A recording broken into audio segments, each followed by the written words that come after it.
Hi, நான் உங்கள் Selva Jose. இன்றைக்கி ஒரு சூப்பரான மட்டன் கொத்துக்கறி உருண்டை குழம்பு.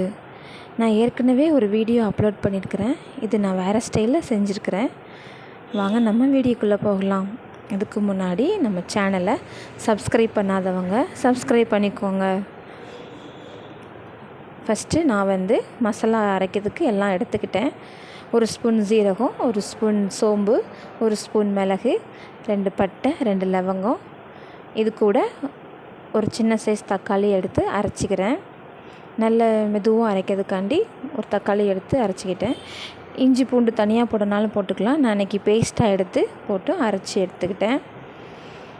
அப்புறம் ஒரு பெரிய சைஸ் வெங்காயத்தை கட் பண்ணி வச்சுக்கலாம். ஏற்கனவே ஒரு சின்ன தக்காளி போட்டதுனால ஒரு நார்மல் சைஸ் பெரிய சைஸ் தக்காளி எடுத்துக்கிட்டேன். ஃபஸ்ட்டு வெங்காயத்தை நல்லா வதக்கிடலாம். இந்த எண்ணெயில் வெங்காயம் வதங்கும் போதே நம்ம மிளகாத்தூள், மஞ்சத்தூள், மல்லித்தூள் காரத்துக்கு ஏற்ப போட்டுக்கலாம். நல்லா அந்த எண்ணெயிலையே வதக்கி எடுத்துக்கணும். இப்போ நம்ம ஏற்கனவே அரைச்சி வச்ச மசாலாவை இது கூட சேர்த்து கிளறி விட்டுக்கலாம்.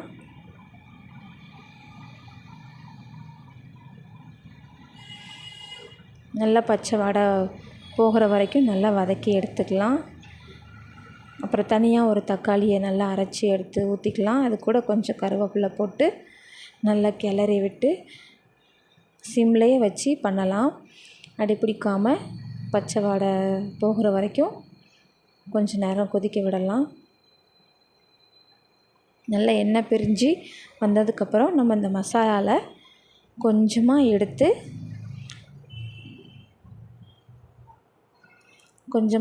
தனியாக வச்சுக்கலாம். நான் அது ஏன்னு நான் அப்புறமா சொல்கிறேன். இப்போது தேங்காய் அரைச்சிக்கலாம். இந்த தேங்காய் கூட நான் கொஞ்சமாக கசகசா சேர்த்துக்கிறேன். அரைச்சி இந்த மசாலா கூட தேங்காவை ஊற்றி நல்லா கொதிக்க விடலாம். கொஞ்சம் உப்பு போட்டு நல்லா கொதிக்க விடணும். நல்லா கொதிக்கிற ஸ்டேஜில் நம்ம இந்த குழம்பை ஆஃப் பண்ணி மூடி வச்சிடலாம். இப்போ நம்ம கொத்துக்கறி ரெடி பண்ண போகிறோம். இந்த கொத்துக்கறியை கொஞ்சம் கொஞ்சமாக மிக்ஸி ஜாரில் போட்டு கொஞ்சம் அரைச்சி எடுத்துக்கணும்.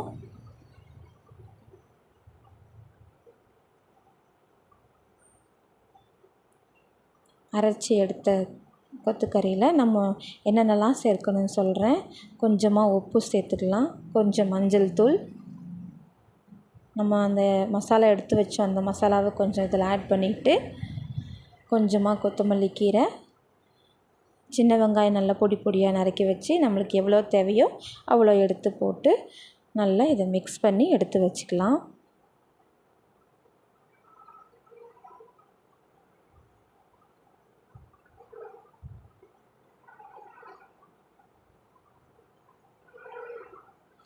மட்டன் பிடிக்காதவங்க நம்ம இப்படி செஞ்சு கொடுத்தோன்னா நல்லா விரும்பி சாப்பிடுவாங்க.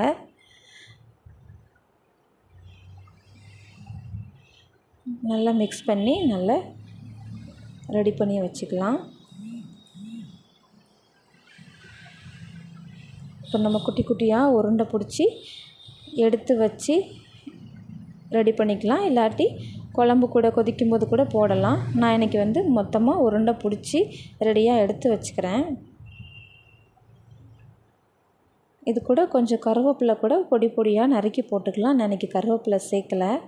எல்லா உருண்டையும் ரெடி பண்ணி வச்சுட்டேன். இப்போ குழம்பு ஆன் பண்ணிவிட்டு இந்த குழம்பு கொதிக்கும்போது நம்ம இந்த எல்லா உருண்டையும் ஒவ்வொன்றா எடுத்து அதில் போட போகிறோம்.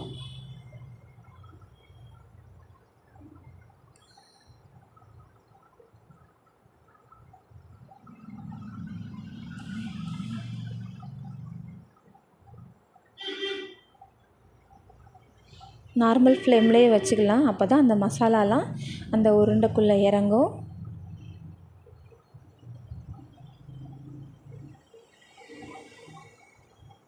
எல்லா உருண்டையும் போட்டாச்சு.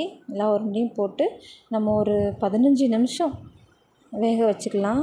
அப்போ தான் அந்த உருண்டை நல்லா வெந்து அந்த மசாலா நல்லா உள்ளே இறங்கும்.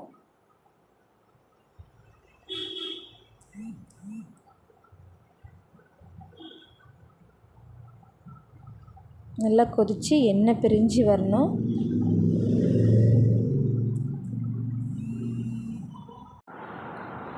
நல்லா வெந்துருச்சான்னு பார்க்கலாம். நல்லாவே வெந்துருச்சு.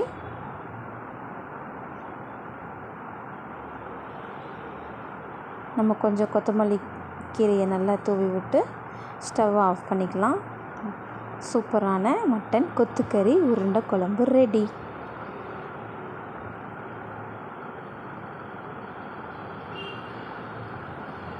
இந்த வீடியோ உங்களுக்கு பிடிச்சிருந்தா லைக் பண்ணுங்கள். தேங்க்யூ.